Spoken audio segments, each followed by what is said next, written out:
Well, I've officially passed the number of WIPs that bring me joy. 10 projects on the needles still have me wanting more. 13 has me overwhelmed.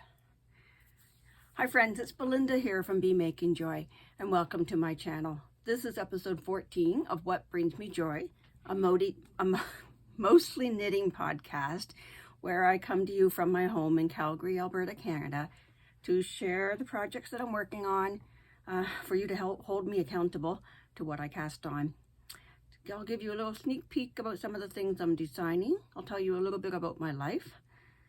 And yeah, if you're new here, welcome. And if you're a returning viewer, I'm so glad to have you back. I'm recording this on Tuesday, August the 15th. And we ended last episode with a WIP count of 10 projects. Plus I told you about 2 more that I was getting ready to cast on. Since that episode, I cast on a 3rd one, bringing the count up to 13. And I have no finished projects this time around, but I will show you the progress on about 6 of them that I have been working on, and we'll work out a plan for managing these projects. I also have a call out for new test knitters, which I'll tell you about, and the color of the month from Ancient Arts Yarns is here. So, let's move on to WIPs. Oh, I'll tell you about my what I'm wearing first. This project is an old one. It's from a kit of the month a few years back from Mary Maxime, a mail order company here in Canada. It's been around for umpteen decades. And I did belong to their Kit of the Month club for a while until I got to the point where they were coming faster than I could knit them, especially when I started designing my own projects. I didn't have time for keeping up with these. But this one was simply called the Lacy Tee or Lacy Top. It didn't quote the designer's names. They don't tend to give credit to the designers in these Kit of the Month clubs. And I don't know what the yarn is. And I'll tell you, I'm not very happy with the yarn pairing with the lace pattern. Variegated yarn, but nonetheless it's very comfortable. I think it was a cotton yarn. It's very comfortable. So Mary Maxime Kit of the Month are very affordable. I don't know what the prices are now, but at the time I was getting them, they were very worthwhile. And I do know they ship to the US as well. Anyway, moving on to WIPs, let's talk about the Ranunculus. This is the pattern by Midori Hirose. Not sure if I'm pronouncing that right. I never am. I started this one around July the 1st. So you first saw it in episode 11. I'm now ready to bind off for the body and anxious to get started on the sleeves. I love that bottom rib, the twisted rib. I really love that. Now the bind off that she's recommending is called the Laurie's Twisty Bind Off, and I've watched her video on how to do that. Not 100% sure if that's the one I'm going to do, or if I should do a tubular bind off to match the tubular cast on edge. Nonetheless, I will figure that out today and get that done in the next day or two. The reason the project stalled is because I had relegated it to in the dark knitting. So a little about me. I have trouble sleeping at night, so I get up and play video games until this character in my video game started shaming me. From the Homescapes app, the character's name is Austin. He started asking me, "B, do you always play at night?" After getting that message 3 nights in a row, I thought, no, I better stop playing this game. I better stop playing games at night. I need something else to do when I can't sleep. And this project, since it's done on 6.5 millimeter needles, well, the pattern calls for 6, but whatever you manage to hit gauge with, since it's done on large needles with heavier, bigger yarn. Anyway, take a breath. Since it's done on the large needles, I can knit on it practically in the dark. And here in this city, we have enough light pollution from the neighbors that I can just sit in front of the big window and knit in the dark. So I have trouble sleeping. I spend 10 or 20 minutes on this and then go back to sleep. So that's now at the cast off edge. I need to get the sleeves set up so I can put it back in my nighttime knitting project pile spot. I don't have a pile, I just have the one. I need the more project for nighttime knitting because this is going to be finished quite quickly now. I go fairly quick on sleeves. Never had a problem with Sleeve Island yet.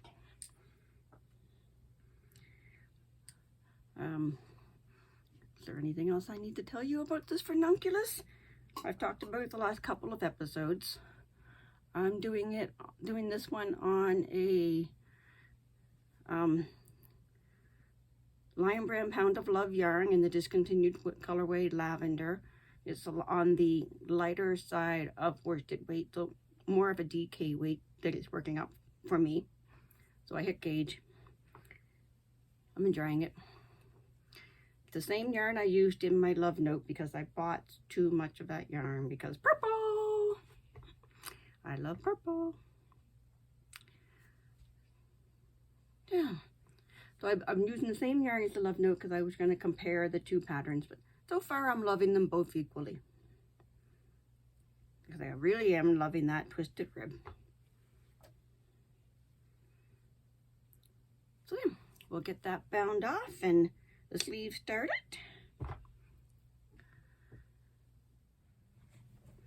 Now the Herding Cats pattern by Charlotte Stone of Stone Knits. I've gotten one more row of cats at it. It's been slow going because knitting in the round on such, knitting color work in the round on such tiny needles is hard on my hands. So it's been slow going. I've been limiting my knitting on this to 30 minutes at a time, and I haven't been active every day, especially not since my last cast on. I haven't picked this back up again. Nonetheless, I am loving it. I don't know if it's going to fit. I can't really try it on with these needles on, and I haven't bothered to take the time to put it on a try-on string. I'll just keep going as it is, and we'll see who it fits in the end. If it doesn't fit me, my daughter's feet are smaller. I'm loving that. That was a kit that I purchased from Ancient Arts Yarns, and the pattern was Herding Cats by Charlotte Stone of Stone Knits, and the yarn is Finger and Weight Sock Needle blend. Sock Needle is a 80% wool, 20% nylon blend. That's not much else to say about that. So much for my summer of socks plan. Yeah, I'm not getting any more socks done this summer. That's okay. That's okay. The third WIP that I had started last episode is the cloak that I am designing for my daughter. Needles banging everywhere. Let's get back a bit. This is from the Pokemon themed yarn calendar for July from Fangirl Fibers. So we opened one color of a 20-gram mini, one color for each day of the month of July. If you want to see which Pokemon each color coordinates to, you can find my playlist, Mystery Yarn Boxes, on this channel. So, what I showed you last episode, I unraveled and started again. What happened was, as we got to the full circumference, I started weighing my yarn on my new scale and realized that I was only going to get an inch out of each color, not an inch and a half at the full length width. And I also realized that we wanted this yoke depth to go longer. So, and we want more circumference so that it's more one size fits all. And it's still not far enough along for you to see the full circumference of it yet. It's all bunched up here. So, went back, did the math, used my new scale. My new scale measures to the 0.1 gram, so more accuracy. Then I was able to determine how many stitches I can get per, well, how many grams I can get per stitch. I went back and recalculated. I'm doing this design kind of half backwards from the usual designing method. I didn't do a gauge watch first. I just dove in because we wanted to work on the figuring out the shaping. So we just dove in and started knitting with my daughter's input. Then when it got far enough, I was able to actually check my gauge and actually do the math. So I think we're on the right track now. I'm looking forward to carrying on with that. It's simple stockinette knitting at this point. And we haven't yet figured out what we're going to do for the trim on the hem to weigh it down so the stockinette doesn't roll. Possibly a seed stitch or moss stitch. I think they're the same thing depending on whether you're in the UK or the US or Canada. And we're going to do a button band and we're going to do a hood. That part of the pattern is not worked out yet, but after we did the math, I did the math, not we, me, myself, and I. I wrote the pattern, the beginnings of the pattern. Now I'm writing it from my pattern, checking my pattern as I go along, weighing the yarn at the end of each row to make sure I'm on track. This scale, I'm not going to link it. I got it on Amazon, but there are so many to choose from on Amazon. I couldn't tell you which one's the better one, but the accuracy to 0.01 grams. So I just searched digital scale 0.01 grams and ton of selection came up ranging in prices from like $11.99 to $24.99 Canadian. Very nice. I'm enjoying that. I'm enjoying it. It's a work tool. I'm very pleased with it. I'm enjoying this. I've not yet had a knitting project I think that I didn't enjoy, but maybe I have some time ago. So that's where we stand on that. Our cloak. I haven't quite come up with a name for it yet. Don't think I can use the word Pokemon in it because it's probably licensed. Trainer cloak, maybe?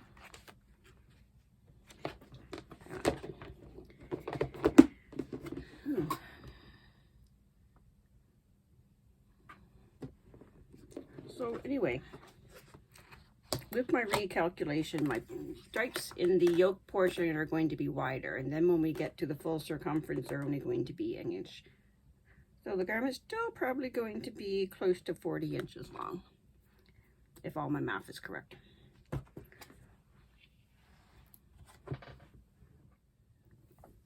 Okay, I have 3 new cast-ons to show you. 2 of them I showed you the yarn for last episode, and 1 was a total impulse, but I'm very happy with that impulse. So the first project I'll show you is for the test knitting call that I put out. I'll have links to the application in the show notes below.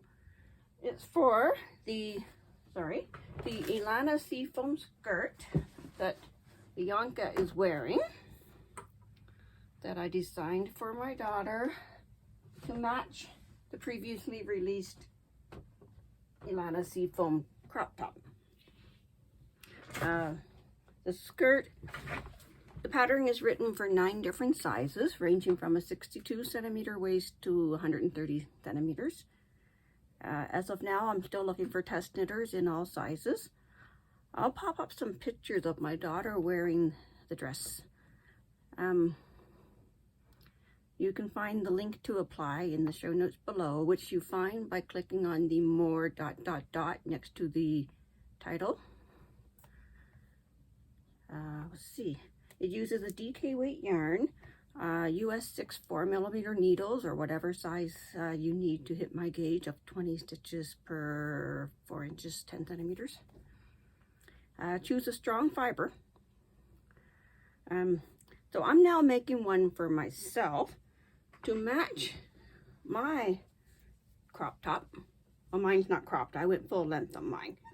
But the sea foam stitching in the sleeves coordinates with the sea foam stitching in the bottom of the skirt.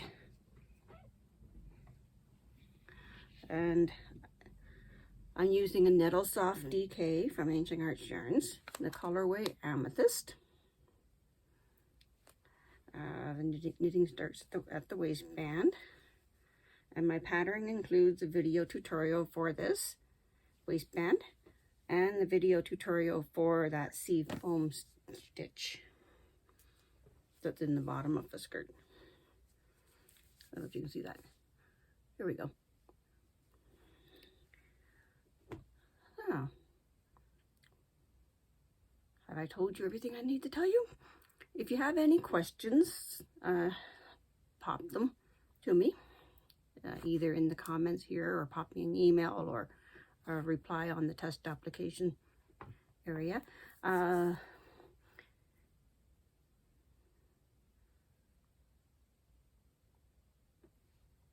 Yeah, all the details are in the test application form. It links to Yarn Pond, which is the forum I use to conduct the test where we can chat right there.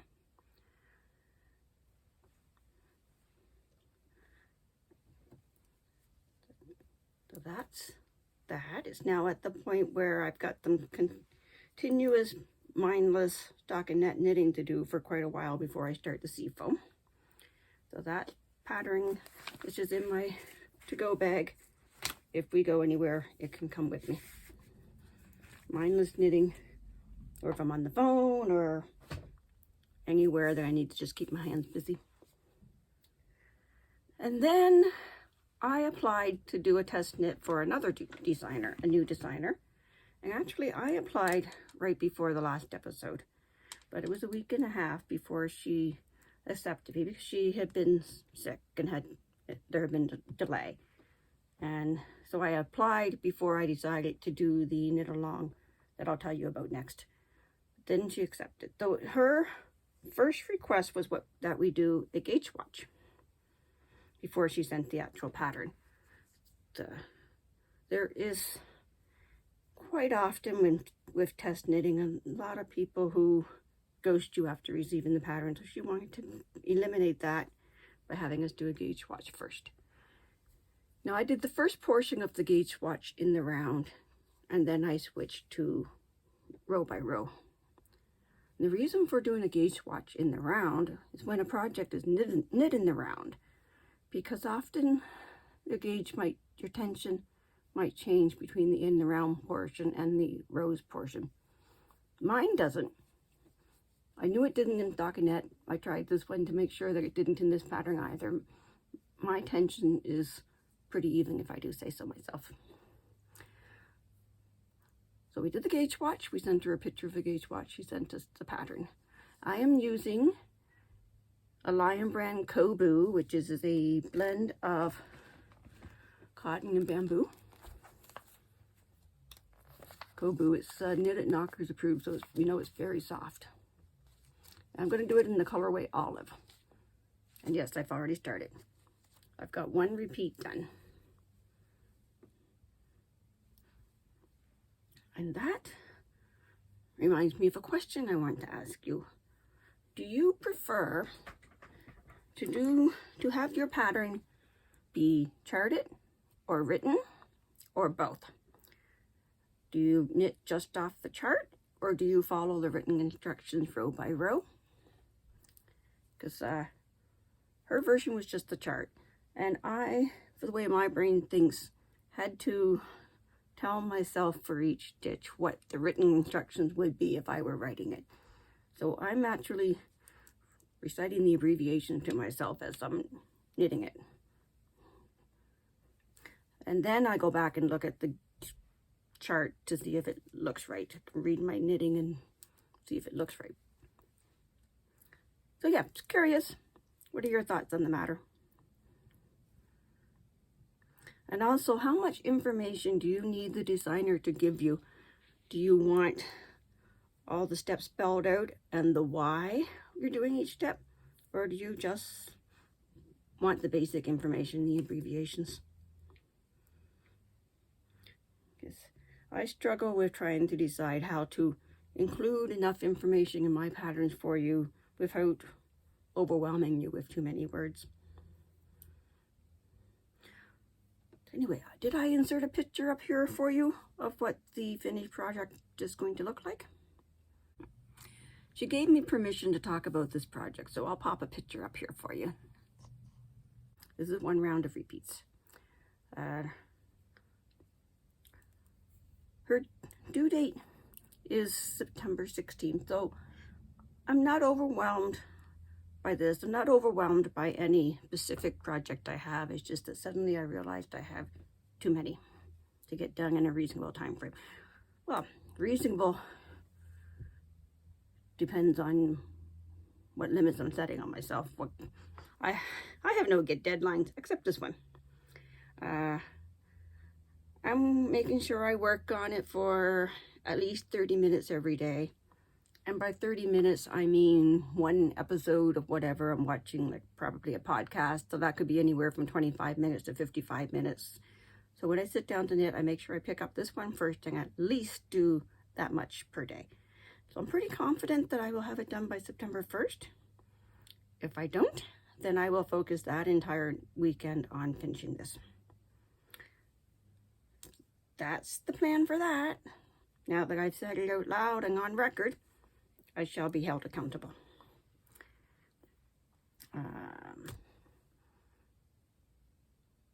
Did I tell you everything there is to tell you? I didn't tell you. This new designer's name is Hannah Schrager, and she uses the handle Key Lori Knits on social media. She has one pattern currently in her Ravelry page. It's called the Anna Sweater, which I have not done. I'm not familiar with it. I told you the yarns I'm using. There's absolutely no stockinette in this pattern at all. Hence why we had to do the gauge swatch in the lace. So it's a tank top. Did I tell you that? Did I put a picture up for you? I think it's going to be so comfortable and so soft. Although with a lace pattern, I probably will have to wear something else under it.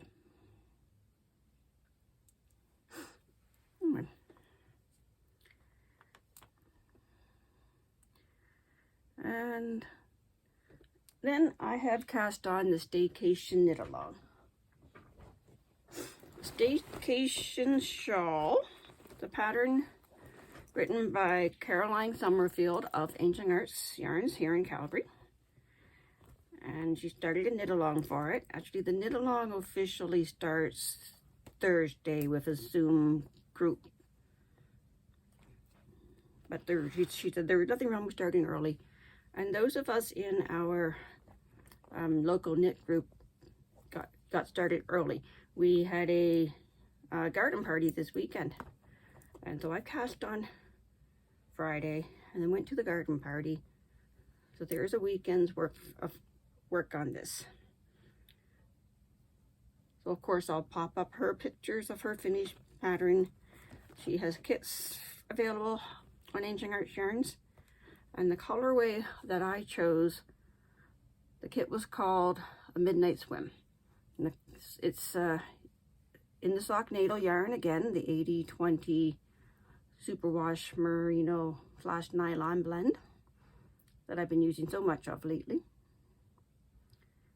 And the background color is Irish linen. This one is purple sequins. This one is Glimpses of Notre Dame. This one is, I think it's amethyst. And then there's also going to be another variegated yarn called Boldly Go, and a blue yarn, a dark blue, called Midnight Clear. And this beginning pattern is the garden path. And then there'll be, well, these are rows of flowers. And then there'll be flower beds and tulip beds and etc., etc. So, still time to join that knit along. She says her Zoom group meeting will be recorded for those of us who can't make it there live. That's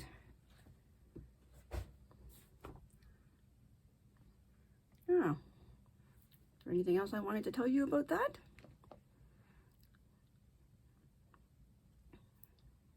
No, check it out on their website, Ancient Arts Yarns. Now, the hat that's in my car for emergency knitting got maybe about 10 stitches further along this past week. My other projects are going to stay in hibernation for for a while, for the next 2 weeks at least, probably the next month at least, before I get things under control. The plan going forward, today and tomorrow I will work on getting that ranunculus bound off and the sleeves started, so I can put that back in my nighttime knitting spot. Then I'll go back to focusing on the test knit and the Staycation Shawl knit along. And the cloak and the skirt will also be worked on a bit when I need that mindless stockinette. There. I feel better now that I've documented a plan. And by next episode, I should have more success to show you. Oh, what else is here on my desk to show you? I wanted to share my row counter I'm using it on this project. I picked up this box at Staples, a Canadian office supply store. In their back to school sales flyer, I saw it, so I went. It's actually expandable, so I could put more stuff in it if I needed to. So I got just my basics that I need for this pattern and my sock pattern inside of it. A ruler, some scissors, some stitch markers, some cable needles. And the top of the package is, what did they call them? Fidget toys? Yeah, fidget toys attached to the top of a box. And I had to number my pops, so I'm popping one for each row. Pop them in for each row. Pop. And then I can open the lid and pop it back out. So I numbered them because there's only 9 in the row, unfortunately, instead of 10, so I had to number them. Anyway, just thought I'd share that with you. Very cute. And we have the new yarn from Amazing Arts, Color of the Month Club. This theme I have, as usual, I'll read you their notes from Instagram.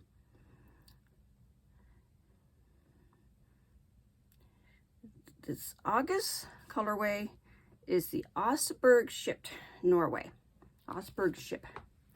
This is an archaeological find that is near and dear to my heart. That would be Caroline, the owner, I believe. This is an archaeological find that I'm thrilled we can share it with you. The colorway draws on the finds in this ship as well as the seas it once sailed. This ship has some of the finest examples of Viking-era artifacts ever found, including sails made of nettle, a fiber that is incredibly versatile, which is used in Ancient Arts nettle soft yarn that I've told you about. Sails made of nettle. The artifacts, including this ship's prow, which there's a picture of, so I'll pop a picture in here for you, comes from a Viking ship that was excavated in 1904-05, found in a burial mound on the Osberg farm near Tonsberg, Norway. I think I need to grab my glasses. Scientific dating suggests that the ship was buried around AD 834, although certain parts of its structure date from as early as AD 800. This indicates that this was an actual seafaring ship and not built just to be used for the burial. The ship itself is made mostly from oak and is decorated with elaborate wood carvings. The burial site was plundered in previous centuries and items of high value, jewels and precious metals were taken. What remains are 2 female skeletons and a large number of grave goods of excellent craftsmanship, which leads us to believe that the women were wealthy and of high status. Perhaps Queen Asa Harald's daughter of Egder? One of the women wore a very fine wool dress, red wool dress, an underdress that was embellished with silk strips, and a fine white linen veil. The other wore a plainer wool dress of blue. Where's the rest of my notes go? I somehow have slid it off the screen.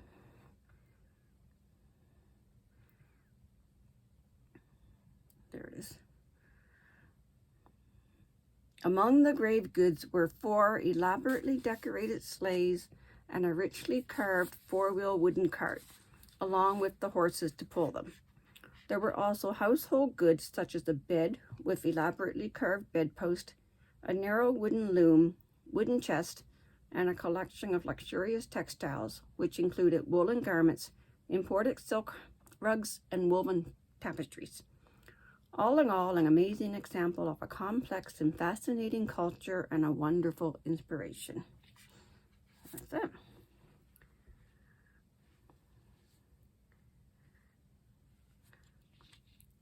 Now, as I've told you before, I'm hoping to do the mystery knit along, the Stephen West mystery knit along, which will require choosing some colors. Hopefully I have been collecting enough that I'll be able to, once the instructions are out from Stephen on choosing yarns, hopefully we can choose something from here.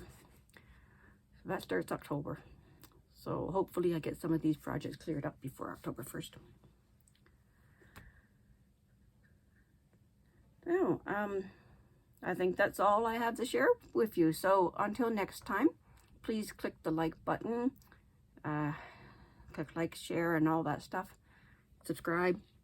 And until next time, happy knitting, happy beading, happy writing, drawing, whatever it is that you like to do, go find some joy.